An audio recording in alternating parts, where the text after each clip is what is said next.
अच्छा, अब नेक्स्ट जो क्वेश्चन होता है कि सब लोग जानना चाहते हैं कि ये जो टॉपर्स होते हैं ना, मतलब कौन सा इनके पास वो थियरी होती है जो बाकी लोगों के पास नहीं होती है, कि वो पढ़ लेते हैं और सब जगह वही लगा देते हैं। क्या पढ़ा आप लोगों ने ऐसा कि सबसे ज्यादा नंबर ले आए? तो कुलदीप, आपसे सवाल है, कितना घंटा पढ़ते थे आप जैसे कि पूरी डेडिकेटेड पढ़ाई कर रहे हो, आप सब कुछ छोड़ दिया है आपने, तो कितना घंटे का टारगेट रहता था आपका, हाँ सर। शेड्यूल का क्या रहता था पढ़ाई का आपका? लोग हम्म एंजॉय कर रहे हैं, कोई शादियों में जा रहा है, कोई घूमने जा रहा है, साथ वाले लड़के हम्म। प्लेस्ड हैं, मैसेज कर रहे हैं, वो फोटो पोस्ट कर रहे हैं, तो कभी रिग्रेट फील नहीं जी। होता यार कि दुनिया मजे ले रही है और मैं वही कॉपियां कॉपियां पलट रहा हूँ? चलिए, आपसे ही मेरा सवाल है कि अब जैसे आपके पास एक जॉब है, चाहे आप उससे हम्म सेटिस्फाई हो, उसके वर्क इन्वायरमेंट से चाहे नहीं हो, आपको करना नहीं करना, बट जैसे भी कर रहे हो सैलरी आ रही है ना, जैसे ही जॉब हम्म। छोड़ोगे सैलरी बंद, तो इस हम्म। बात की क्या श्योरिटी थी कि आप प्रिपरेशन करने जाओगे तो सिलेक्शन हो ही जाएगा? कुछ अल्टरनेटिव प्लान था कि मान लो सिलेक्शन नहीं होता है तो क्या करेंगे? अच्छा, अब ये क्वेश्चन मेरा दोनों लोगों से है, बारी बारी से आप आंसर करना, दोनों लोगों को करना है। प्राइवेट जॉब दोनों लोगों को मिली थी, ये जॉब सेटिस्फेक्शन क्यों नहीं था? मतलब प्राइवेट जॉब में ज्यादा काम करना पड़ता था, कम पैसे मिलते थे, या जितना पैसे मिलते थे उतना काम करना पड़ता था? अब लग रहा है कि गवर्नमेंट में जाएंगे तो काम नहीं करना पड़ेगा, या ज्यादा पैसे मिलेंगे कम काम करने का? रीजन क्या था कि सेटिस्फेक्शन नहीं थी मेरे आपको? पापा लोग मेरे पापा लोग 7 भाई है सर। हाँ हाँ। तो अगर एक भी गलती हम्म। की तो 7 जगह से मार पड़ती। तो मतलब कांस्टेंट पिटाई तो चलती ही रहती थी जब तक 10th खत्म हुई तब तक सही तो। है। नीलेश, आप मार खाए हो घर हम्म। पे? नहीं, मैं सिर्फ एक ही बार मार खाया हूँ मेरे पापा से। उसके बाद से मैं कभी मार, जब मैं शायद 4-5 साल का था तब एक बार मार खाई थी, अदरवाइज मैं नहीं मार खाई थी। अच्छा, तो मतलब ज्यादा अंकल जी पीट दिए थे क्या कि 5 साल के हैं अभी तक याद है? तो सबसे पहले तो मनु एकेडमी में आप दोनों लोगों का बहुत बहुत स्वागत है। हमारे साथ रैंक 1 और rank 3, Kuldeep rank 1 and Nilesh rank 3, GPSC MBI से ज्वाइन हुए हैं अपना एक्सपीरियंस शेयर करने के लिए। रैंक 2 से भी हम ज्वाइन हो पाते, मगर वो उनकी ड्यूटी थी, वो वर्किंग है, तो उनसे कनेक्शन का दूसरे दिन किसी दिन करेंगे। तो सबसे पहले आप सभी लोगों को मनु एकेडमी की तरफ से बहुत बहुत बधाई, congratulation, and thank you so much for joining me. Thank you so thank much you sir, sir. Thank you sir. जो क्वेश्चन होगा ना वो दोनों लोगों से होगा, तो बारी बारी से आंसर दे लेना आप लोग, कॉमन क्वेश्चन होंगे। तो स्टार्ट जी करते सर। हैं कुलदीप से, कि थोड़ा सा आप अपने बारे में बताइए, बैकग्राउंड की, कहाँ से हुआ, पढ़ाई कैसे स्टार्ट हुई, फिर प्रिपरेशन की तरफ कैसे आए आप? सर मैं यहाँ लक्ष्मीपुरा उनावा करके गांव है यहाँ पे महसाना में, वहाँ से बिलोंग करता हूँ। और मैंने अपनी 12th तक पढ़ाई तो यहाँ महसाना में ही की है। फिर मैंने अपनी graduation LD college of engineering Ahmedabad से की थी। फिर वहाँ से मैं प्लेस हो गया था गोदरेज एंड बॉयज मैन्युफैक्चरिंग में। मैंने वहाँ 4.5 महीने काम किया है as a service executive appliances service में। और फिर मुझे जॉब सेटिस्फेक्शन नहीं वहाँ लग रहा था, तो मैंने फिर ये तैयारी शुरू की थी 2020 जनवरी से। अब कुछ दो एक दो क्रॉस क्वेश्चन है, मैं वो आपसे पूछूंगा, पर नीलेश से थोड़ा सा इनका ओके सर। इंट्रोडक्शन जान लेते हैं, फिर उसके बाद आपके क्वेश्चन पे आते हैं। आप भी बताइए थोड़ा सा अपने बारे में, जान पाए हम सभी लोग, जो लोग देख रहे हैं कि आप कहाँ से हो। जी सर, मैं देवभूमि द्वारका, जो गुजरात का एक डिस्ट्रिक्ट है, वहाँ से एक गांव से बिलोंग करता हूँ।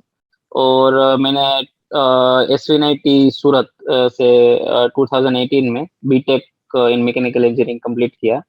और उसके बाद मेरा भी वहाँ से प्लेसमेंट हो गया था Tata Hitachi construction machinery company में। तो मैंने वहाँ से 1.5 साल तक उसमें जॉब किया। और फिर ये IMB और AMBI की जो APSC का जो आया, उससे उसके लिए मैंने ये जॉब छोड़ के फुल टाइम प्रिपरेशन, साथ में भी मैं करता ही था प्रिपरेशन, लेकिन फुल टाइम प्रिपरेशन फिर जनवरी 2020 में मैंने वो जॉब छोड़ के फुल टाइम प्रिपरेशन स्टार्ट कर दिया था। अच्छा, अब ये क्वेश्चन मेरा दोनों लोगों से है, बारी बारी से आप आंसर करना, दोनों लोगों को करना है। प्राइवेट जॉब दोनों लोगों को मिली थी, ये जॉब सेटिस्फेक्शन क्यों नहीं था? मतलब प्राइवेट जॉब में ज्यादा काम करना पड़ता था, कम पैसे मिलते थे, या जितना पैसे मिलते थे उतना काम करना पड़ता था? अब लग रहा है कि गवर्नमेंट में जाएंगे तो काम नहीं करना पड़ेगा, या ज्यादा पैसे मिलेंगे कम काम करने का? रीजन क्या था कि सेटिस्फेक्शन नहीं था, या फिर जॉब सर्टेनिटी नहीं होती उसमें? तो सर ऐसे पैसे का तो कोई मामला नहीं था, जो वो पैकेज तो अच्छा था, पर टाइम बिल्कुल नहीं मिल पा रहा था। जैसे कि हम 8 साढ़े 8 बजे घर पे पहुंचते थे, और वहाँ से खा के आप सो ही जाते हो, इतना आपसे काम लेते हैं कि मतलब आप खा के सो ही जाते हो, दूसरे दिन के लिए उठते हो सीधे। और अभी तो मेरा ट्रेनिंग पीरियड चल रहा था, तो मैंने सीनियर्स वगैरह का तो काम देखा था, तो मुझे पहले से ही लग गया था कि नहीं नहीं, ये काम के लिए तो हम नहीं बने, क्योंकि वो मोस्टली काम एक्सेल वगैरह का होता है, जो मैकेनिकल से रिलेटेड तो बहुत कुछ था नहीं उसमें। तो मुझे लगा कि यहाँ पर मजा नहीं आएगा जो आना चाहिए वो जॉब करने में। भले ही हम यहाँ 2-3 साल टिक जाए, पर बाद में अगर फील्ड चेंज करनी होगी तो वो डिफिकल्ट हो जाएगा। इसलिए सर मैंने सोचा कि ये तैयारी कर लेते। तो नीलेश, आपका क्या कहना है कि आप तो टाटा में थे, टाटा को तो मैं पर्सनली बिलीव करता हूँ कि Tata as a private company बहुत अच्छा, मुझे नहीं पता कि वर्क एनवायरनमेंट कैसा है वहाँ का, आपको ज्यादा आइडिया है जॉब किया, तो आपका क्या रीजन है? जी सर, मैं अगर वेरी ऑनेस्टली बताऊं तो टाटा जैसे आपने कहा बहुत अच्छी कंपनी, वर्क एनवायरनमेंट बहुत अच्छा है वहाँ पे, ऐसा कोई मेरे को वो कोई दिक्कत नहीं थी। लेकिन मेरे को ऐसे लिया था प्लांट या फिर ऐसे कोर प्रोफाइल के लिए जब मेरा प्लेसमेंट हुआ था तब, और मेरे को दिया था सेल्स डिपार्टमेंट। और मुझे कभी भी ऐसा नहीं लगा कि मेरे को सेल्स डिपार्टमेंट में काम करना है, या फिर सेल्स डिपार्टमेंट में मैंने 1 साल तक काम किया भी, तब भी मेरे को कभी ऐसा नहीं लगा कि मेरे को ये जॉब करना है। तो सबका अलग अलग चॉइस होता है काम करने में, सबका अलग अलग नेचर के हिसाब से भी जॉब करनी चाहिए सबको। लेकिन मेरे को कभी सेल्स में इंटरेस्ट ही नहीं आया, और कभी लगा नहीं कि मैं पूरी जिंदगी या जब तक काम करूंगा तब तक यही काम करता रहूंगा। तो सबसे सही और ऑनेस्ट रीजन जॉब छोड़ने का यही था, सेल्स डिपार्टमेंट। अदरवाइज मेरे को कोई और डिपार्टमेंट मिल जाता तो शायद प्रिपरेशन नहीं करता, और शायद मैं जॉब भी नहीं छोड़ता। चलिए, आपसे ही मेरा सवाल है कि अब जैसे आपके पास एक जॉब है, चाहे आप उससे सेटिस्फाई हो, उसके वर्क एनवायरनमेंट से चाहे नहीं हो, आपको करना नहीं करना, बट जैसे भी कर रहे हो सैलरी आ रही है ना, जैसे जॉब छोड़ोगे सैलरी बंद, तो इस बात की क्या श्योरिटी थी कि आप प्रिपरेशन करने जाओगे तो सिलेक्शन हो ही जाएगा? कुछ अल्टरनेटिव प्लान था कि मान लो सिलेक्शन नहीं होता है तो क्या करेंगे? जी सर, पहले तो ये चीज मतलब ये डिसीजन लेना एक दिन या फिर इतना मतलब बहुत डिफिकल्ट होता है, एक दिन में आप डिसीजन भी नहीं ले सकते। और ऊपर से सैलरी इतनी अच्छी, जैसा आप बोल रहे, सब यही सोचते थे कि टाटा की जॉब थोड़ी कोई छोड़ सकता है, ऐसे छोड़नी भी नहीं चाहिए, सब ऐसा ही बोलते थे। लेकिन मैंने मेरे पापा से बात की, मेरे घर वालों से बात की, तो उन्होंने बहुत सपोर्ट किया। वो बोल रहे हैं कि अगर तुझे बिल्कुल भी मजा नहीं आ रहा है, एक दिन भी तेरा ऐसा नहीं जा रहा कि तुझे जॉब में मजा आए, तो तू ये करेगा भी नहीं। और अभी तेरी उम्र है, ऐसा नहीं कि अगर तुम आगे निकल जाओगे तो फिर पीछे नहीं आ पाओगे। अभी सिर्फ एक ही प्रॉब्लम होगी कि सैलरी नहीं आएगी और थोड़ा रिस्क है, तो ये रिस्क लेना चाहिए। और आपने जैसे बोला अल्टरनेट वैसे तभी मतलब इतना ज्यादा कुछ सोचा नहीं था, लेकिन ये था कि अब अपन पढ़ने में अच्छे, अपन ने मैकेनिकल इंजीनियरिंग किया SVNIT से, तो कुछ ना कुछ कर लेंगे। और लास्ट में अगर कुछ नहीं होगा तो अपन कोचिंग या ऐसा कुछ भी कर सकते हैं, जो हमने पढ़ा है वो तो कोई हमसे छीन नहीं सकता है, कुछ भी करके हम अपना कर लेंगे। लेकिन सेल्स नहीं करना है, ये जॉब नहीं करना है, ये 100% श्योर था, तभी मैंने वो जॉब छोड़ा था। कुलदीप, आपके लिए भी सेम क्वेश्चन है कि आपने छोड़ा था तो क्या मतलब मन सर में क्या था? कभी मतलब ऐसे फियर होता है ना कि यार पता नहीं, छोड़ तो रहा हूँ, सिलेक्शन नहीं हुआ तो क्या करूंगा, फिर प्राइवेट का हाँ ये भी सर, रहता है कि 2-3 साल हमारा तो गैप हो गया तो दोबारा लेंगे नहीं लेंगे। हाँ सर, मेरा तो फियर तो बहुत ज्यादा कह सकते हैं, क्योंकि मेरे पापा यहाँ खेती ही करते हैं, हमारी भैंसे वगैरह है, तो मुझे अगर कोई जॉब नहीं लगे तो फिर तो वही करना पड़ता। पर वो बहुत सपोर्टिव भी है, उन्होंने कहा कि अगर मन नहीं लग रहा तो तू छोड़ सकता है जॉब। और सर मुझे याद है, फियर तो इतना था कि मैं 15 मिनट तक HR का जो कॉल था वो कॉल लिस्ट में देख ही रहा था कि लगाऊं या ना लगाऊं, कॉल लगाऊं। फिर मैंने लगा दिया कि नहीं, मैं अब नहीं कर रहा जॉब। और दोस्त वगैरह ने भी बहुत सपोर्ट किया था मुझे। अच्छा, ये और जब लग तो रहा इसमें था सर कि एक सर चीज, हो जाएगा, क्योंकि ये IMV की आई थी जब नोटिफिकेशन, तभी मैंने छोड़ा था, जो 150 आई थी। तो मुझे लगा कि हम इतना तो कर लेंगे मेरे ख्याल से, और ये नहीं कर पाएंगे तो आगे कुछ और पढ़ लेंगे। पर कहीं ना कहीं तो हो जाएगा अगर मेहनत करेंगे तो, अगर यहाँ नहीं रहना है तो कुछ तो करना पड़ेगा। नीलेश कुछ बोल रहे थे आप? जी सर, मैं यही ऐड करना चाहता कि अगर जैसे कुलदीप ने भी बोला और मेरा भी सेम केस था कि अगर आपको घर वालों से सपोर्ट मिल जाता है ना अगर, तो वो आपको सबसे बड़ा सपोर्ट रहता है। बाकी सोसाइटी वाले बाकी सब तो कुछ भी लोग कहेंगे ऐसा, मतलब वो तो मतलब सब जगह रहता ही है। लेकिन अगर तुम आपके घर वाले आपके साथ हो और आपको कॉन्फिडेंस, उनको आप में कॉन्फिडेंस है कि ये मेरा बच्चा चलो ये कर लेगा, कुछ भी करेगा, तो फिर आपका काम आधा से ज्यादा तो आसान हो जाता है। फिर आपको पता ही होता है कि आपके अंदर कितना टैलेंट है, आप कितना कर लोगे। और हाँ, मेहनत किए बिना तो कुछ मिलेगा नहीं, ये भी एक सोच के जाना है। अगर ऐसे छोड़ दिया तो मिल जाएगा, ऐसा भी नहीं है, मेहनत करनी पड़ेगी उसके लिए। बिल्कुल, घर वालों के सपोर्ट तो मैं अपने कई सारे वीडियोस में कहा भी है, एक दो डेडिकेटेड वीडियो बनाया है। घर का सपोर्ट तो इतना ज्यादा जरूरी होता है कि अगर इमोशनल सपोर्ट नहीं रहेगा तो मुझे लगता है कि बहुत मुश्किल हो जाता है कोई भी एग्जाम क्रैक करना, कि घर वालों को भी समझाओ, पढ़ो भी, वो दिमाग में चलता रहता है बिल्कुल कि सर। हाँ, सबको फेस नहीं किया जाता। हाँ सर। तो आप लोगों के पास तो एक केस नहीं था कि मान लो आप एग्जाम दे रहे हो, सेलेक्ट नहीं हो रहे हो। आप तो जैसे आपका पहला एग्जाम था, पहला ही रिजल्ट आया, आप दोनों सेलेक्ट हो गए। बट इन बिटवीन ड्यूरेशन काफी रहा ना, कोविड आ गया, एग्जाम नहीं हो रहा है, हम्म। या एग्जाम हुआ तो रिजल्ट का इंतजार। तो इस बीच में कभी ऐसा नहीं लगता था यार कि कहाँ से छोड़ दिया नौकरी, एग्जाम नहीं हो रहा है, रिजल्ट नहीं आ रहा है, कभी फ्रस्ट्रेशन या ऐसा लगता था यार गलती हो गई? कोई भी नहीं सर, स्टार्ट कर ऐसा सकता है। पर्टिकुलर फ्रस्ट्रेशन फ्रस्ट्रेशन तो ऐसा नहीं आया, क्योंकि और मैं मुझे ऐसा लगता है कि आप जो डिसीजन लेते हो वो सही था या गलत था, वो आप बाद में मेहनत कैसी करते हो उस पर डिपेंड करता है। अगर डिसीजन लेके मैंने मेहनत नहीं की तो फिर मुझे लगेगा कि मैंने खराब डिसीजन ले लिया है, वो जॉब नहीं छोड़नी चाहिए थी। और मेहनत कर रहा हूँ तो फिर सबको लगेगा कि नहीं, ये सही डिसीजन था। तो वो डिसीजन सही था या गलत, वो तो हम बाद में क्या करते हैं डिसीजन लेने के उस पर ही डिपेंड करेगा। तो सर ऐसे फ्रस्ट्रेशन तो आया नहीं कि हार्ड वर्क करना ही पड़ेगा अब जो भी है, जो आप छोड़ दिए तो ऐसा तो बीच में कुछ मुझे तो ऐसा कुछ फील नहीं हुआ है। नीलेश, आपको कभी पढ़ते पढ़ते फ्रस्ट्रेशन होता है, ऐसा लगता है कि यार जैसे फ्रस्ट पढ़ाई क्या है जनरली हम्म कि मेहनत तो करनी पड़ती है ना, अब 6 7 घंटे हम्म 8 घंटे आप बैठ रहे हो, डेली का रूटीन बन जाता है वो आपका। लोग हम्म एंजॉय कर रहे हैं, कोई शादियों में जा रहा है, कोई घूमने जा रहा है, साथ वाले लड़के हम्म टेस्ट हैं, मैसेज कर रहे हैं, वो फोटो पोस्ट कर रहे हैं। तो कभी रिग्रेट फील नहीं जी। होता यार कि दुनिया मजे ले रही है और मैं वही कॉपियां कॉपियां पलट रहा हूँ?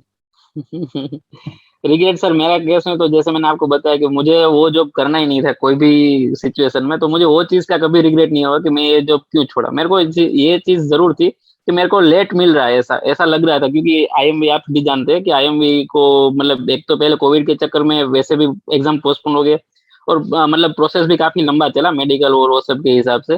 तो मतलब बीच में ऐसा हो जाता कि कल जब खत्म हो, अगर रिजल्ट आ जाए तो हमें पता चले कि होगा या नहीं होगा, नहीं हुआ है तो क्या करेंगे, वो सब प्लान कर सकते हैं। लेकिन ये सब अपने अपन क्या कर सकते हैं उसमें, सिर्फ अपन जो चीज मैं यही सोचता हूँ कि जो चीज अपने से कंट्रोल हो सकती है उसके बारे में ही ज्यादा सोचना चाहिए। ह्यूमन बीइंग है, सबको ये सब थॉट्स आते ही है, लेकिन फिर ये सोचना चाहिए कि अपने कंट्रोल में कौन सी चीज है। अपने कंट्रोल में सिर्फ मेहनत करना है और मतलब पेशेंस रख के पढ़ते रहना है और एग्जाम्स लिखना है। रिजल्ट कब आएगा वो सबको जल्दी होती है, लेकिन अगर नहीं आए बाई चांस, जैसे आईएमबी और एएबीआई में हो रहा है मतलब हुआ था, तो उस चीज में अपना कंट्रोल नहीं है, तो उस चीज के बारे में जितना कम सोचोगे, सबको होता है, सबको ऐसा नहीं बोलूंगा कि कभी नहीं हुआ, लेकिन सब फिर कितनी जल्दी आप उसको ओवरकम कर रहे हो, कि कोई भी किसी भी तरीके से हो, आप अपने घर से सपोर्ट लेके या अपने फ्रेंड से बात करके कैसे भी आप कोई भी आप सपोर्ट लेके उसको कितनी जल्दी ओवरकम करोगे, वो आप पे डिपेंड करे। सबके अलग अलग रास्ते होते हैं उसके लिए ओवरकम करने के लिए वो चीज को, लेकिन आपको डिसाइड करके, आपको चूज करके अपने हिसाब से जितनी जल्दी आप उसको ओवरकम करोगे आपके लिए अच्छा रहेगा। चलिए अब थोड़ा सा हम लोग ना वो अपने जो प्रोफेशनल टॉक है उसके तरफ बढ़ रहे हैं। ये तो इनफॉर्मल टॉक होगी हमारी। बहुत सारे लोग जानना चाहते हैं, और कई बार मैंने कई जितने भी इंटरव्यू करता हूँ ना, सबसे पूछता हूँ, और वो इसीलिए पूछता हूँ कि लोग कंपेयर कर पाए। तो कुलदीप, आपसे सवाल है, कितना घंटा पढ़ते थे आप जैसे कि पूरी डेडिकेटेड पढ़ाई कर रहे हो, आप सब कुछ छोड़ दिया है आपने, तो कितना घंटे का टारगेट रहता था आपका, हाँ सर, शेड्यूल का क्या रहता था पढ़ाई का? शेड्यूल में सर मैं 8:30 बजे तक तो बैठ जाता था सुबह पढ़ने के लिए, तब से 12 बजे तक पढ़ता था। फिर बाद में खा के 1 आध घंटा सो जाता था, और 2 बजे से 7 बजे के बीच में पढ़ता था। बीच में चाय वगैरह पीने जाते थे, और शाम को 8 बजे से 12 बजे तक। तो मेरे ख्याल से 12 घंटे जितने होते होंगे, पर एफिशिएंट अगर गिने तो 10 जितने घंटे हो जाते होंगे। पर उतना सर मुझे लगता है कि 10 घंटे तो बहुत ही नफ है सर। कोई भी अगर कुछ भी पढ़ रहे हो आप तो इतने में तो कवर हो ही जाता है सब कुछ। तो आप 10 12 घंटे पढ़ते थे, मतलब आपके शेड्यूल में बस ये बीच में शादी वादी कभी अटेंड करने जाते थे, कभी पार्टी वार्टी में गए, या कभी ऐसा कुछ हुआ, या फिर बहाना बना लेते थे कि नहीं मेरा ये है, नहीं जाना है? नहीं सर, मोस्टली तो मुझे याद नहीं, मैं एक आध गया होऊंगा 1 डेढ़ साल में शादी में तो अटेंड कर दें। वो तो मैं इग्नोर ही करता था, क्योंकि वहां तो लोग वगैरह पूछते हैं कि वो जॉब क्यों छोड़ी, वो अच्छा रहता अगर नहीं छोड़ते तो। वो जो बड़े लोग होते वो कहते तो है एक बार आपको। ज्ञान ज्यादा मैं देते तो हैं। इग्नोर ही करता था सर।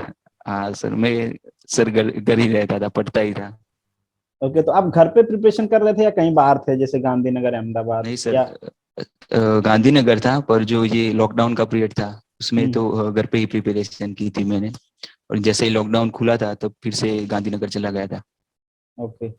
आ, नीलेश, आपके लिए भी सेम क्वेश्चन है जो हमने जी सर, कुलदीप। मैं कुलदीप जितना तो नहीं पढ़ पाता था मैं, मतलब एफिशिएंटली गिने तो 7 से 8 घंटे, मतलब कैसे 8 घंटे कह सकते हैं मिनिमम 8 घंटे, लेकिन ऐसा ही है कि आपको कंसिस्टेंट रहना है। ऐसा नहीं है कि संडे आए तो अभी एक दिन हफ्ते में एक दिन छुट्टी मार ली है, ऐसा कुछ नहीं। जितना भी जो भी शेड्यूल बनाओ एफिशिएंटली उसको फॉलो करने की ट्राई करना है। सबका मतलब आप भी बोलते हैं और ये सही बात है कि सबका अपना अपना अलग शेड्यूल होता है, अलग अलग पढ़ने की क्षमता होती है। और आपको डिसाइड करना है कि आपको कैसे पढ़ना है। दूसरों को मैं बोलूंगा या कुलदीप जो बोल रहे हैं वो सब हमारे मतलब इंडिविजुअल है। लेकिन मैं 7 से 8 घंटे पढ़ता था और मैं कंसिस्टेंट रहता था, और मैं भी यहाँ पे गांधीनगर ही आ गया था लॉकडाउन के अलावा। लॉकडाउन में मैं घर पे था, लेकिन लॉकडाउन में भी मैंने एक भी दिन ऐसा नहीं था कि चलो आज मैं नहीं पढ़ा हूँ, ऐसा। पूरे लॉकडाउन मतलब जब से जॉब छोड़ा तब से, अगर एग्जाम्स खत्म हुई हो उसके एक हफ्ता मतलब कहीं चले गए या फिर मतलब नहीं पढ़ा, ऐसा हो सकता है। लेकिन आईएमबी जब तक नहीं आई थी तब तक तो ऐसा बिल्कुल नहीं था कि एक दिन की मतलब जो फरवरी में एग्जाम्स थे आईएमबी के प्रीलिम्स, तब तक तो कोई ऐसा दिन नहीं होगा शायद कि मैंने नहीं पढ़ा होगा। जो भी शेड्यूल बनाते थे उसको स्ट्रिक्टली मतलब कंसिस्टेंटली फॉलो करना। 7 से 8 घंटे में पढ़ता था। तो आप 7 से 8 घंटे पढ़ते थे, बाकी टाइम क्या करते थे? टाइम बचा ना आपके पास? बाकी हाँ। हाँ, टाइम उसमें कुलदीप सर का मतलब तो सात ऐसा से हो आठ गया, घंटे अब। कुलदीप तो आपने शेड्यूल ऐसा बता दिया कुलदीप ने कि उसमें तो एडजस्टमेंट है नहीं किसी चीज का, बट आप जो बता रहे हो उसमें एडजस्टमेंट, तो बाकी टाइम आप क्या करते थे? बाकी टाइम मतलब इतना नहीं, मतलब थोड़े बहुत टाइम पास भी कर लेते थे, मोबाइल या फिर कुछ यूट्यूब पे देख लिया या फिर ऐसे कुछ भी मतलब नहीं, तो मैं कोई इसीलिए पूछ रहा हूँ कि नहीं ऐसा तो नहीं कि आप यूट्यूब पे भी पढ़ाई वाला ही वीडियो देख रहे हो, तो उसको भी नहीं पढ़ाई ही नहीं कहते हैं। नहीं, नहीं 8 घंटे सर कैसा है कि आप मान लीजिए कि आप 9 बजे सुबह बैठ गए और 1 बजे तक पढ़ा, ठीक है, तो 4 घंटे हुए। लेकिन आप उसमें से आधा 1 घंटा ब्रेक ले रहे हो, तो ब्रेक को आप इसमें गिनोगे कि 4 घंटे पढ़ा, तो फिर 10 या 11 घंटे हो जाएंगे। ब्रेक को आप हाँ, तो एफिशिएंटली मैं बोल रहा हूँ वो 7 से 8 ब्रेक घंटे। इंक्लूडिंग ही होता है, क्योंकि वो ब्रेक तो लेना ही पड़ता है ना। अब जैसे कि मैं ये अच्छा। पूछना चाह रहा हूँ आपसे कि जैसे मान लीजिए हमने पढ़ाई हाँ। कर लिया, तो बीच में हमारे पास ज्यादा टाइम है, तो मान लो किसी को कुछ पसंद है, कोई ऐसे सॉन्ग सुन हम्म रहा है या कोई खेलने चला गया, उस टाइप की कोई एक्टिविटीज हम्म। रहती थी आपके इस शेड्यूल नहीं में? नहीं, खेलने खेलने नहीं जा रहा था, मतलब जाता था कभी भी, लेकिन यूट्यूब पे कुछ वीडियोस देख लिए, जैसे कपिल शर्मा शो देख लिया या ऐसा कुछ भी, मतलब जो एंटरटेनमेंट के लिए कुछ देखते थे। वो मेरा शेड्यूल मैं आपको ब्रीफली बता देता हूँ। 9 बजे के आसपास में बैठता था, 1 बजे तक पढ़ता था, और 3:30 के आसपास फिर पढ़ाई शुरू करता था, तो 6:30 7 बजे तक पढ़ता था, और उसके बाद 9 से 11 या ऐसा कुछ, 11 बजे के बाद मैं शायद ही कभी पढ़ा होगा, 11 साढ़े 11 के बाद। तो फिर पैक ही मतलब हो ये गया ना, यूजुअली मतलब बीच मेरा में शेड्यूल। 10 मिनट, 20 मिनट या 1 घंटा का तो कोई खाली टाइम में तो क्या करेगा, हाँ उतना तो रेस्ट चाहिए आदमी को। हाँ, अगर कोई वही वही सर, कंटिन्यूअसली मतलब। पढ़ेगा तो रेस्ट। हम्म। मतलब इन शॉर्ट है कि आप दोनों को हम ये कहें कि पढ़ाई के अलावा आप लोगों ने कुछ नहीं किया जब से नहीं नहीं फॉर्म सर, फिलअप नहीं। किया, और फॉर्म फिलअप करके टिल डेट द एग्जाम, केवल और केवल पढ़ाई, इसके अलावा यस सर। कोई चीज नहीं। तो नहीं सर। बाकी लोग देख लो भैया, जो लोग ये टारगेट बना के चलते हैं कि ठीक है 2-3 घंटा पढ़ के निकाल लेंगे, तो समझ जाना आप कैसे करना है। अच्छा, अब नेक्स्ट जो क्वेश्चन होता है कि सब लोग जानना चाहते हैं कि ये जो टॉपर्स होते हैं ना, मतलब कौन सा इनके पास वो थियरी होती है जो बाकी लोगों के पास नहीं होती है, कि वो पढ़ लेते हैं और सब जगह वही लगा देते हैं? क्या पढ़ा आप लोगों ने ऐसा कि सबसे ज्यादा नंबर ले आए? बाकी लोग लिटरली जानना चाहते हैं कि वो कौन से बुक फॉलो करते हैं। बुक्स हाँ। में तो सर जो सब पढ़ते वही पढ़ा था। पहले मैंने बेसिक्स कर लिया था, मैंने क्लासेस ज्वाइन किए थे सर। तो ओके। वहां से मैंने बेसिक्स तो कर दिया था। फिर बाद में ये जो हमारी खुरमी है, एसएससी जेई, ईएससी, और जो प्रीवियस ईयर क्वेश्चन है जीपीएससी के, वो सारे ही मैंने किए थे। पर सर एक जो मेन चीज है, ये आपको दिखना है कि इम्प्रूवमेंट हो रहा है कि नहीं हो रहा है। अगर आज मैंने सॉल्व की है खुरमी, अगर 300 में से मेरे 250 सही निकल रहे एमसीक्यू, तो अगर मैं 2 ढाई महीने के बाद कर रहा हूँ, तो ये 260 हो रहे हैं कि नहीं हो रहे, उल्टा 240 तो नहीं हो रहे। ये इम्प्रूवमेंट हमें देखते रहना चाहिए कि इम्प्रूवमेंट आ रहा है कि नहीं आ रहा है, वरना तो वहीं के वहीं रह जाएंगे हम। हाँ। कि इम्प्रूवमेंट मेरे ख्याल से ये मेन चीज है। अच्छा, इवैल्यूएशन करते रहना है। हाँ सर। नीलेश। सर मैंने सबसे पहले खुरमी जो पढ़ी थी, क्योंकि मैं पहले गेट के लिए मतलब फाइनल ईयर में क्लासेस किए थे, तो उसके बाद मैंने कोई पर्टिकुलर ये एग्जाम्स के लिए क्लासेस नहीं किए थे। तो सबसे पहले खुरमी पढ़ता था। खुरमी में अगर कोई टॉपिक ऐसा लगे कि मेरे को अभी समझ में नहीं आ रहा, तो उसको हम कहीं पे भी यूट्यूब पे या कहीं पे भी देख सकते हैं। खुरमी एक दो बार आप 2 बार तो मैं सबको कहूंगा ही कि 2 बार आप पहले खुरमी कर लो। ऐसा नहीं कि रट्टा मार लो उसमें से, मतलब ऐसा भी नहीं कि रिसर्च करना है, मतलब समझ में आ जाना चाहिए कि जो टॉपिक क्या है, वो क्या कहना चाहता है, उसका कंसेप्ट क्या है, बेसिक कंसेप्ट अपने को मालूम चलना चाहिए। उसके बाद मैंने ये प्रीवियस ईयर के क्वेश्चंस जो हैं, तो वो सब जीपीएससी के किए थे। और उसके बाद मैंने गेट के जो 1 मार्क्स के क्वेश्चन है, ये किए थे। ये कम से कम मैंने सब चीज 2 से 3 बार रिवाइज करी थी, जब तक आईएमवी का फरवरी में जो प्रीलिम्स था उसके पहले 2 से 3 बार सब किया था। और एक 10 रूल के लिए तो सर आपके ही चैनल से सब किया था, बाकी और मैंने एक भी मटेरियल यूज नहीं किया है एक 10 रूल्स के लिए। आपने जो करवाया वही किया है। और फिर ये गुजराती और इंग्लिश की बात आती है, तो उसमें अक्षर पब्लिकेशन की जो आपने भी रिकमेंड की है, वही बुक में करता था। और आईएमबी जब खत्म हुई उसके बाद मैंने ईएससी के पेपर सोल्व करने स्टार्ट किए, क्योंकि आईएमबी फरवरी में खत्म हुई, एएमबीआई का एग्जाम था जुलाई में। उसके बीच में जो टाइम था उसमें मैंने 1 या 2 महीने ईएससी के जो प्रीवियस ईयर पेपर है उसकी एक बुक आती है ना, जो मेडिजी वालों की है, वो बुक मैंने कंप्लीट किया था। और बीच में ये तो रिवीजन करता रहना चाहिए, जैसे ये खुरमी है और ये प्रीवियस ईयर क्वेश्चन है, वो सब मैंने रिवीजन जितना ज्यादा आप वो करेंगे मेरे ख्याल से वही है। लेकिन रट्टा मार के सिर्फ खुरमी कर दिया, रट्टा मार के ऐसा नहीं, उसको समझ के जितना करोगे उतना आपको ज्यादा फायदा होगा। अच्छा, एक चीज और कि आप एग्जाम दे के आए थे आप लोग, तो मतलब क्या श्योरिटी थी कि इस बार सिलेक्शन हो गया, चलो कल्याण हो गया, अब नहीं पढ़ना पड़ेगा? अच्छा, इस बात की खुशी होती है क्या कि एग्जाम में जैसे सिलेक्शन हो गया, तो किस बात की ज्यादा खुशी होती है, सिलेक्शन की कि अब पढ़ाई नहीं करना पड़ेगा इसकी? सबसे ज्यादा तो सर सिलेक्शन की ही कह सकते हैं सर। वो तो माहौल ही अलग होता है 1-1.5 घंटे के लिए। मतलब अभी पढ़ने का मन है, आगे पढ़ाई करनी है, ऐसा कह सकते हैं? नहीं सर, अगर ये आईएमबी आ गया तो मोस्ट प्रोबेबली तो नहीं पढ़ूंगा मैं। अब बहुत हो गया पढ़ना तो। मतलब अब उब ही गए हो, जस्ट एकदम से फ्लोट ही कर रहे हो कि भाई किसी तरीके से बुक बंद हो। हाँ नीलेश, सर जी, आपका पढ़ने का मन है आगे? मैं अगर हाँ, कुलदीप, कल सर कंप्लीट मैं करो आप। ये सर फाइनल ईयर में जब मेरा कैंपस प्लेसमेंट में हुआ था, जो मेरे को जॉब लगी थी टाटा में, तभी मैं यही सोच रहा था कि चलो अब ये फाइनल, अब कभी पढ़ना नहीं पड़ेगा। तो मेरे हाँ। ख्याल से ऐसा कभी नहीं सोचना चाहिए इंसान को कि अब नहीं पढ़ना पड़ेगा। तो मैं अभी तो ऐसा मेरा मन नहीं है कोई, लेकिन मतलब अगर ऐसा सोच के नहीं बैठा हूँ कि अगर नहीं पढ़ना, क्योंकि इस बार मेरे को प्रीवियस ईयर एक्सपीरियंस है, प्रीवियस टाइम का, कि मैंने यही सोचा था टाटा में जॉब के टाइम कि मैंने आपको नहीं छोड़ना है, अब मतलब पढ़ना नहीं है, लेकिन फिर भी पढ़ाई मतलब करनी पड़ी। तो ऐसा नहीं सोचना चाहिए कि नहीं पढ़ना है, लेकिन हाँ अभी के लिए गोल है आईएमबी। उसके बाद नहीं, मेरा कोई और गोल नहीं है अभी के लिए, लेकिन फिर देखते हैं फिर क्या सिचुएशन रहती है उसके अकॉर्डिंग। और आपने जो पहले क्वेश्चन पूछा था कि क्या मतलब एग्जाम देके क्या पता चल जाता है, एग्जाम देके तो सर पता नहीं चलता है। लेकिन हाँ एक चीज थी कि जो आपने जो आईएमबी के टाइम जो सब टेस्ट सीरीज करवाए थे, और मैंने 1-2 क्लासेस की भी टेस्ट सीरीज ली थी, तो उसमें मेरा रैंक मतलब अच्छा आता था ऑलवेज। तो मैं ये सोचता था कि अगर पेपर में भी मेरा ऐसा परफॉर्मेंस रहेगा तो मेरी श्योरिटी, मतलब श्योरिटी नहीं कर सकते लेकिन चांसेस बहुत अच्छे हैं। और सब 1-2 दिन तो सबने ग्रुप में भी, आपके ग्रुप में भी सबने बोला था कि इतना कट ऑफ जाएगा, इतना कट ऑफ जाएगा, मतलब सब लोग ऐसा बड़ा चढ़ा के बोल रहे थे। लेकिन मेरे को पता था कि मैंने इतने मॉक टेस्ट दिए, उसमें मेरा इतना हर बार मेरा मतलब अच्छा रैंक आता था। ऑलवेज ऐसा टॉप नहीं करता, लेकिन अच्छा रैंक आता था। तो मेरे को ऐसा लगता था कि नहीं, एग्जाम में मैंने इतना बुरा भी परफॉर्म नहीं करा, लेकिन देखते हैं आगे।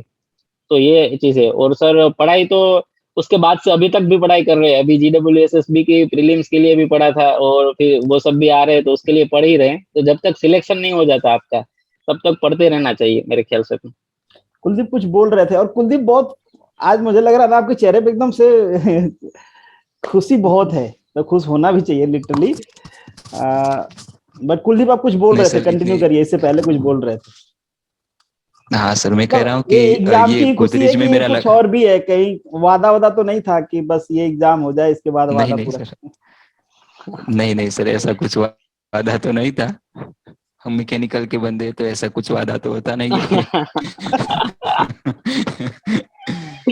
पर सर मैं अगर कहूँ तो मैंने 6-7 बार रिवीजन कर दिया था ये पूरी बुक्स का, ईएससी वगैरह का भी।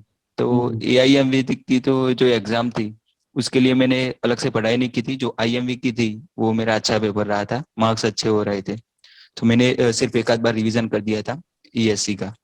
तो सर इतना पढ़ लिया था कि वो मुझे जवाब याद रह गए थे, जो आंसर थे वो। अच्छा। तो पेपर में अगर जो आए थे हमारे क्वेश्चन, वो सीधे ही मैंने मतलब टिक कर दिए थे, फिर बाद में गिने थे कि नहीं ये तो ESC का ही है। मैंने 7-8 बार कर दिया इस क्वेश्चन को। तो सर इतना पढ़ लिया था कि मैंने तो AIMV के दूसरे दिन से कुछ भी नहीं पढ़ा है सर, GWSSB और किसी भी एग्जाम के लिए।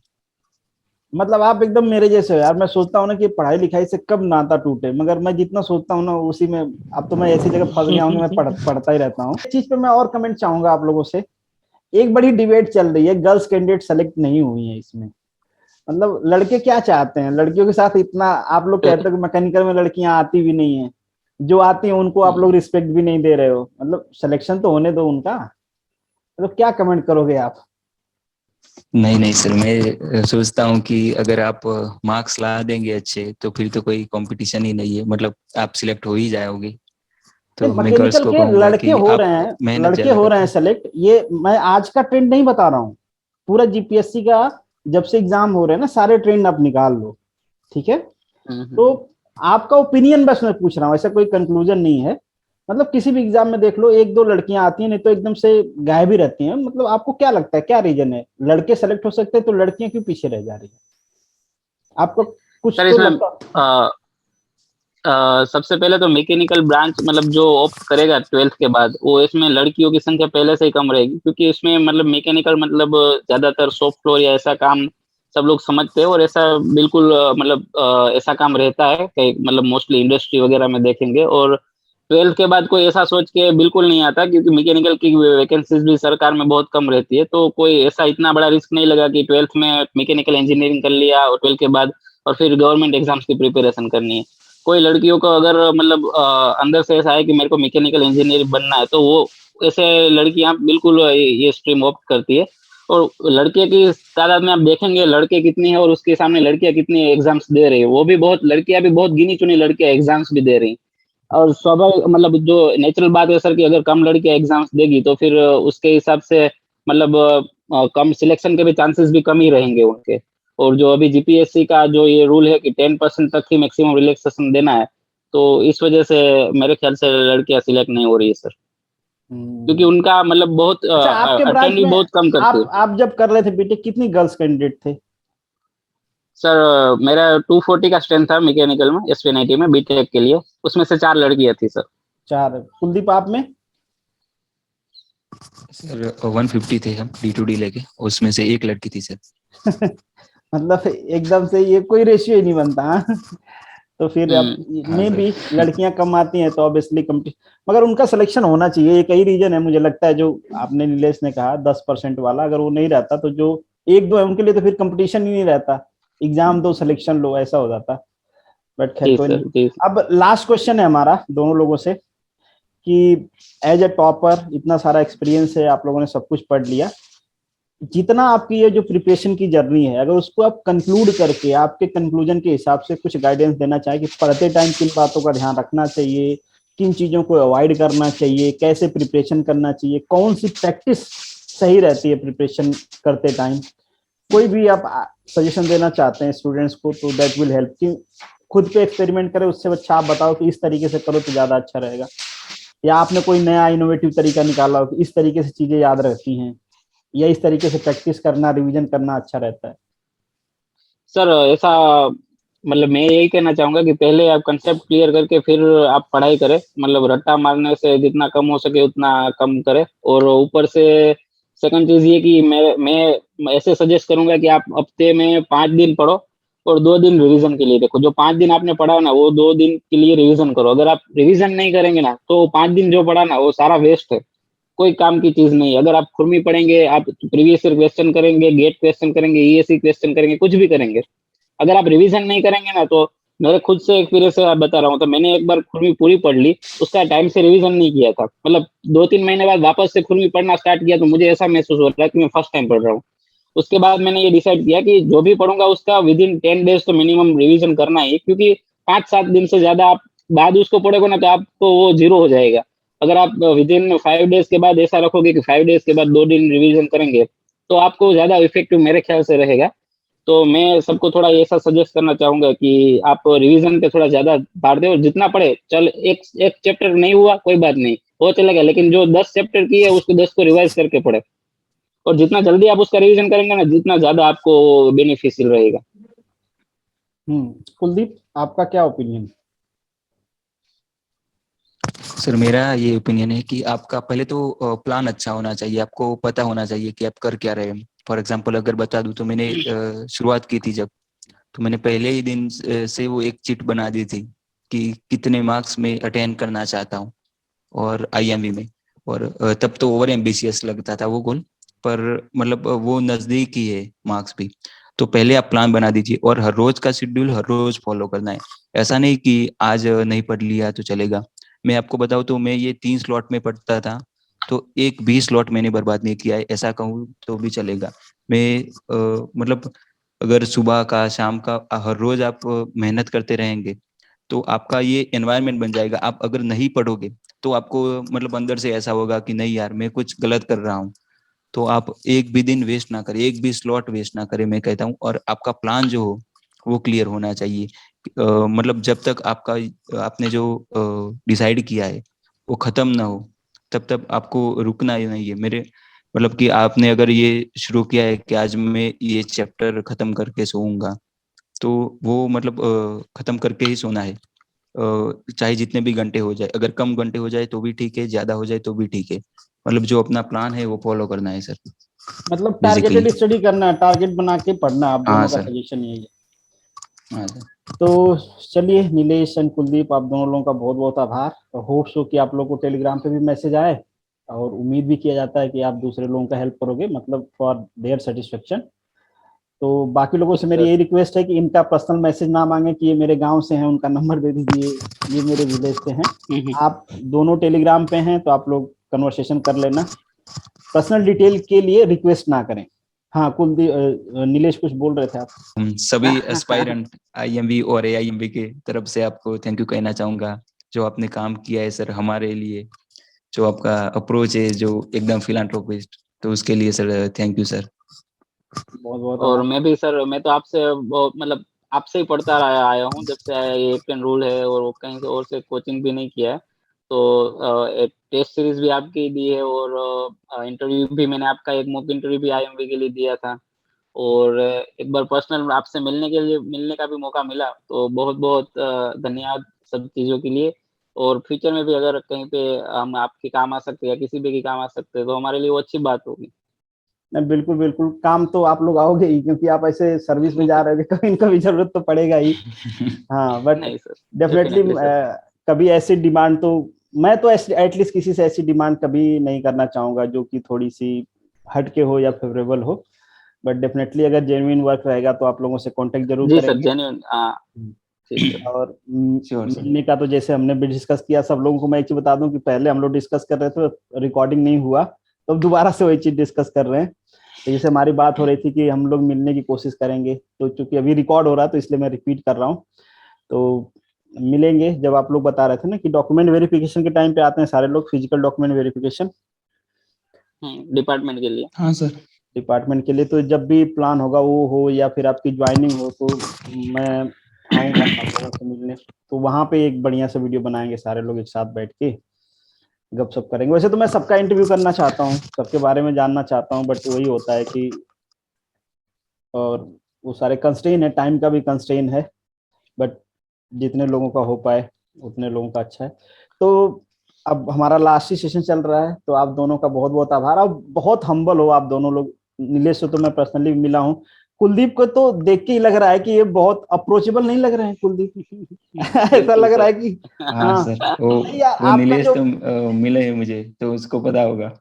नहीं मतलब नहीं सर, हम काफी बार मिले हैं, मैं और कुलदीप कई एग्जाम साथ में देने गए, और मॉक इंटरव्यूज के लिए भी हम लोग गए थे एक एकेडमी, वहाँ पे भी हम लोग साथ में थे। तो काफी टाइम मिले। मतलब कोई भी ऐसा नहीं है, जैसे आपने अभी बता रहे थे आपकी, ऐसा नहीं कि आईएमबी या एएमबी बन गए तो आप कुछ, मतलब अच्छा है आपने कुछ अचीव किया, ऐसा नहीं, लेकिन इतना बड़ा भी कुछ अचीव नहीं कर लिया है कि जैसे आप लोगों को ही वैल्यू ना करें। तो वो नहीं, चीज तो मैं रखनी चाहिए। नीलेश इसलिए बोल रहा था कि जैसे हमारी जो बात हुई अभी रिकॉर्ड नहीं हो पा रही, तो शायद उसका कांटेक्ट नहीं बन पाएगा। तो मैं थोड़ा सा बता देता हूँ कि नीलेश किस कांटेक्ट में बोल रहे हैं। कि मैंने इन लोगों को बताया था थोड़ी देर पहले, वो रिकॉर्डिंग नहीं हो पाई कि शुरू शुरू में जब था तो मैं एक एमबीआई के इंटरव्यू के लिए मैसेज किया था, तो उनका रिस्पॉन्स पॉजिटिव नहीं था। हालांकि मैंने ये भी बताया कि बाद में उन्हीं ने मुझे एमबीआई के मटेरियल के लिए मैसेज भी किया था। तो मैं इन शॉर्ट ये कह रहा था कि आदमी को वो नहीं होना चाहिए, एरोगेंस नहीं आना चाहिए। तो जी सर। यहाँ पे सक्सेस अनसक्सेस की बात नहीं है, बड़ी अचीवमेंट हो जाए तो भी मुझे लगता है कि आर्गुमेंट नहीं आना, मतलब एरोगेंस नहीं आना चाहिए। डेफिनेटली। चाहे आप कितना भी बड़े हो जाओ, छोटे हो जाओ। क्योंकि प्यार ऐसी चीज होती है ना कि वो गिव एंड टेक होती है। अगर आप किसी को दोगे बिल्कुल सर। तो वो आपको देगा, अगर नहीं दोगे तो आप कोई भी हो, है कि नहीं। आप कोई भी हो, आपको जी मिलने सर वाला जी। नहीं है।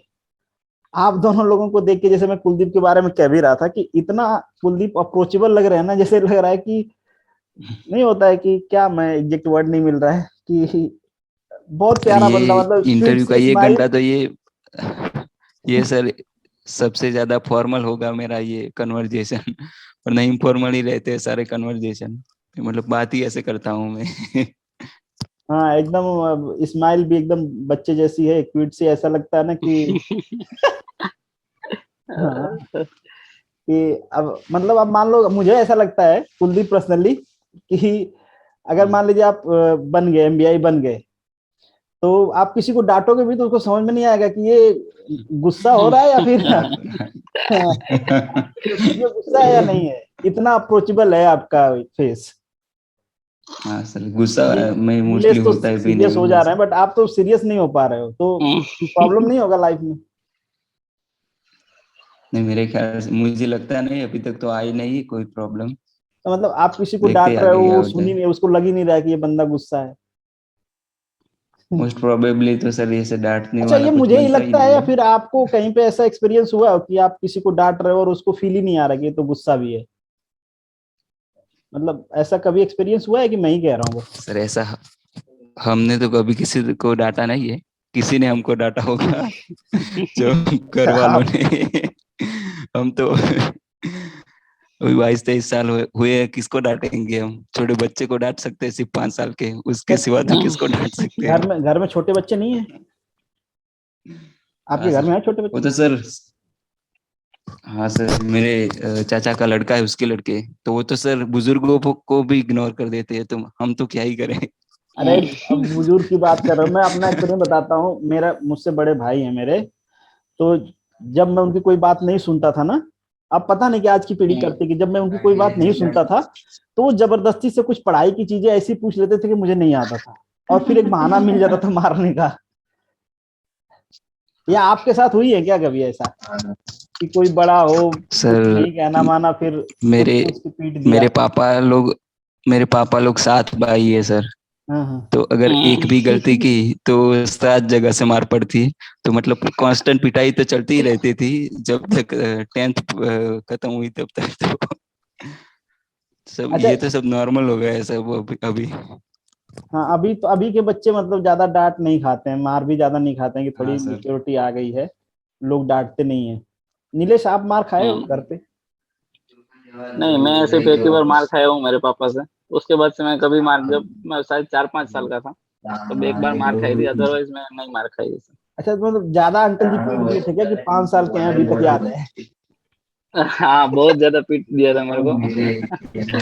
तो उसके बाद से कभी, वो उस टाइम इतना पीट दिया था कि उसके बाद से सिर्फ आंख निकालते थे तो भी समझ में आ जाता था कि ये नहीं करना है। अच्छा, वो तो जरूरी है। मतलब हाँ, वो जरूरी था। वो एक इम्पैक्ट मतलब क्रिएट कर दिया, बस एक इम्पैक्ट क्रिएट करने की जरूरत थी, तो इम्पैक्ट क्रिएट हो गया। तो बाद में फिर अभी तक वो है, मतलब अभी तक बाद में किसी चीज की जरूरत नहीं पड़ी। मान लो कोई पीटता रहा होगा, तो एक बच्चा है, कोई मार खा रहा है, बच्चा है, अब मारेगा तो कहे कि एक एमबीआई को पीट दिया, एक आईएमबी को पीट दिया।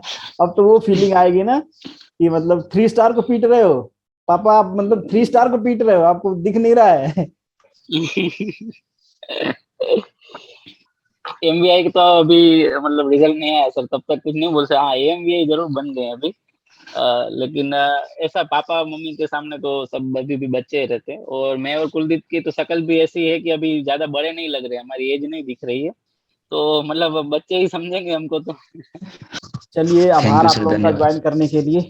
ठीक है, बहुत बार हम लोगों ने ये कम्युनिकेशन कर लिया, आप लोग कह रहे हो मुझे थैंक यू, मैं आप लोगों को आभार कह रहा हूँ। तो अब दोनों मिलके हो गया कैंसिल, अब बंद नहीं कर। सर, एक चीज मैं और लास्ट में, हाँ मेरे को भी याद आया तो मैं बता देता हूँ। मैंने आप जो AMBI 2019 वाली जो रिक्रूटमेंट थी उसका आप भी आपने सक्सेस स्टोरी डिस्कस की थी। तो मैं आज वो चीज भी मतलब देखता, मतलब याद करता हूँ कि सबसे पहले मैंने देखा था, मैं मतलब पूरा दोनों दो इंटरव्यू आपने डाले थे दो जनों के, कुछ रैंक सेकंड या थर्ड, दोनों चीज दोनों जने की थी। तो इंटरव्यू देखता हूँ तो मैं तभी लगा, मतलब ऐसा एहसास भी नहीं होता था कि कभी अपना भी रैंक आएगा। मैं तब तो ऐसा ही था कि जस्ट निकल जाए, पास हो जाए, टॉप वॉप करने की कुछ वो था भी नहीं। और मतलब मेहनत करो तो मतलब ऐसा कुछ इम्पॉसिबल जैसा कुछ नहीं है। मेहनत करो और खुद पे थोड़ा विश्वास रखो तो भरोसा हो रखो, जाता है सब चीज। भरोसे से जीत आती है पास, है नहीं कुलदीप? हाँ सर। चलिए कुलदीप, इसी के साथ देखो नीलेश हंस रहे हैं आपके ऊपर, जानते कि वही सोच के हंस रहे हैं। अच्छा, ये एक चीज और क्या? है, वही कि मतलब आप जैसे हाँ बहुत ही इनोसेंट सा लग रहे हो ना, अप्रोचेबल सा, हाँ सर। तो इस वजह से शायद इसी वजह से हंस रहे हैं। खैर, अब एंड करते हैं इंटरव्यू का। तो चलिए, आप लोगों का एक बार फिर से, थैंक यू कई सर। बार मैंने बोल दिया, अब लास्ट टाइम है, आभार आप लोगों का, मिलेंगे कभी। हाँ, ठीक है, thank you thank you thank you मेरी और पूरे मनु एकेडमी की दुआएं हैं आप लोगों के साथ। Thank you so much sir, thank you. Thank you sir.